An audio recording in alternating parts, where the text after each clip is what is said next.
Well, hi again. I got a very interesting email this morning asking me about why I thought it was taking so long to get from the position where this chap is in now to his desired position, his success position, where he wants to be. Now, it's interesting that when you think about this, or how the email came across, where there was these two definite zones about this. So there he was here now, and this is the position he wanted to be in. And if you like, the success journey was the transition between these two. Now, think about this. What we've got here is we've got in our known, we've got our known and we've got our unknown. We've got our safe and we've got maybe not so safe. We've got secure and maybe not secure. Now, why have we got these differences?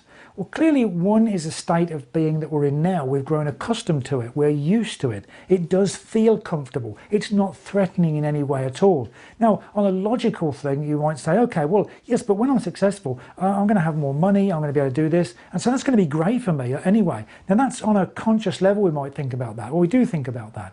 But what about on a subconscious level? If this state over here, this state that you want to be, when you change your goal, if you like, your success goal, if that's perceived in any way as dangerous or a threat or uncomfortable, what's the mind going to do? The mind is going to resist making that change, and it's going to resist all it can. You might think that this bit like a tug of war is going on, ping pong backwards and forwards as you mentally progress towards where you want to be, and then you slowly sink back again to that feeling of comfort.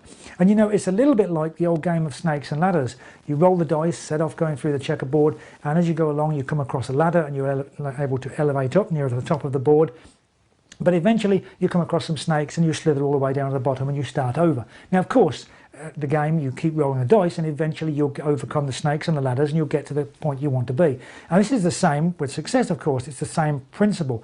And you might like to think of those setbacks where you slide down the snake, as it were, as really your mind pulling you back, or your subconscious mind pulling you back. It's not sure about this, so it pulls you back. And of course, the more you drive along that, the closer you get to it, and the more those barriers of resistance come down.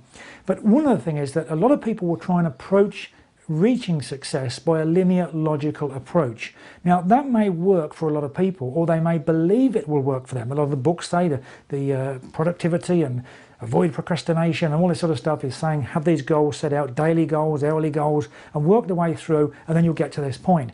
But that method doesn't really take into account the emotional concept from where you are now, safe and secure, to the possible things that might be in direct conflict against the safe and secure position that you are now.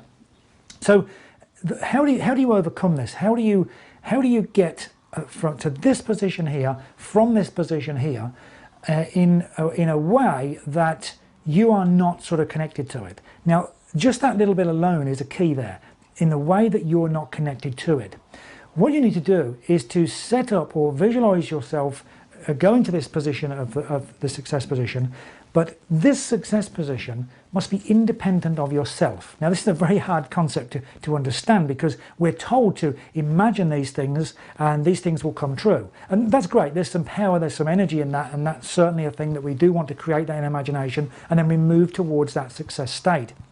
But what I'm saying is that we need to set up a situation where that success state, the state that we want to move to, is independent of us. It's a creation independent of you. Now, a way to explain this, I'm making this video now, and of course this video is me interacting with the camera and I'm talking to you, but eventually when I step away from the camera, this will be a creation of its own, an independent creation. So if I set out with the goal of making this successful video to explain this concept, by the time I get to it and I've achieved the end of it and I post this onto YouTube, wherever it's going to go, that will exist as a creation in its own right.